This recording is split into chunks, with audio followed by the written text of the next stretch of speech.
Hello, it's Rodney Haynes again here in this beautiful day. Fall season is upon us, and that is exciting for us all, obviously.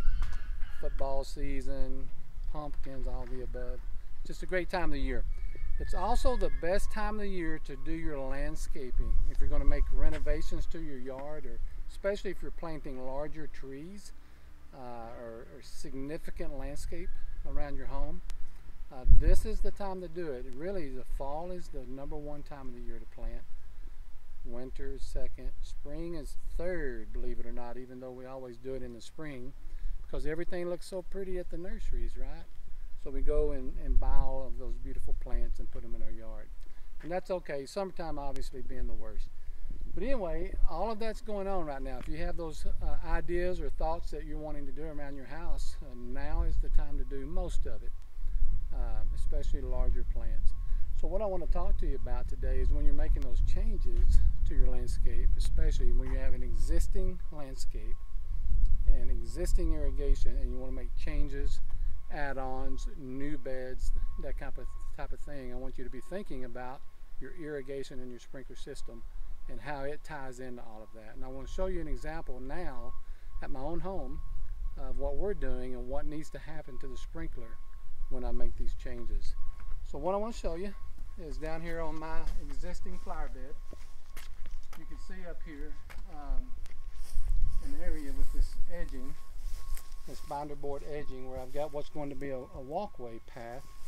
You can see the existing beds, and then a walkway path that comes down to my gate. Then over to the side, coming to the corner, will be a flower bed. Now that used to be turf, and I've dug all of that out. And so the current irrigation in this area is set up to water turf, all right, your grass. All the sprinkler heads are inside that area that I've dug out. So what I want to show you is how that looks a little bit here, if I can get this to come on. This is with my smart controller that you can manage from your phone if you want one of those. But you can see a sprinkler head here that's in the flower bed, but also in the grass. So we do not want to water, it's not preferred to water grass with your flower beds. They have different water requirements.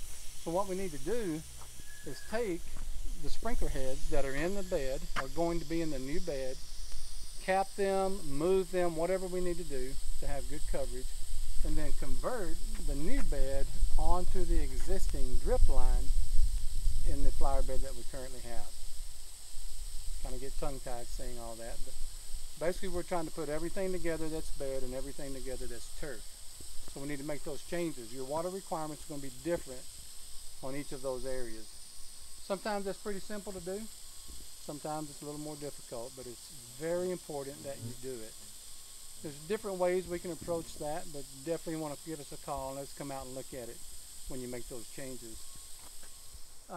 Other things that you may be wanting to do this fall or this year, maybe you're adding a patio. I can't tell you how many patios extensions that I've seen where valves are covered up, irrigation pipe is covered up, sprinkler heads are covered up. You have to reroute that irrigation around the patios, sidewalks, whatever you may be doing. If you're doing a pool, my neighbor's doing a pool down the road, all of that irrigation in his backyard is going to be destroyed.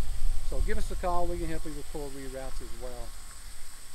I think that's all I want to tell you today. If you're doing that new landscape or those renovations this fall, now is the time to start doing that. Plan your irrigation along with it.